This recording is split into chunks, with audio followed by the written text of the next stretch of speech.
Arratsaldeon guztioi eta eskerrak etortxagatik, lehenik eta behin zorionak guztioi eta urte berri on.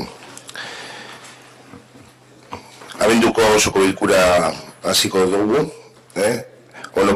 honako gai zerrenda honekin. Aprobación, si procede, del acta de la sesión anterior, primer punto. Segundo punto, aprobación provisional del presupuesto general correspondiente al ejercicio 2018.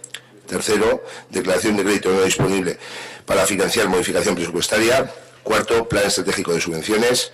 Quinto, aprobación inicial del catálogo de bienes y espacios a proteger. Sexto, plan de acción del paisaje Ortuella-Coleioa. Séptimo, reglamento del Consejo Asesor de Infancia. Octavo, moción para la obtención del sello de reconocimiento de Ciudad Amiga de la Infancia. Bederatzi garren puntua, euskera erabilare barne planaren luzatzea. 10 garren puntua, dekretu berri ematea, eta 11 garren puntua, galderak eta bestelakoak. ¿Alguna cuestión con respecto al orden del día?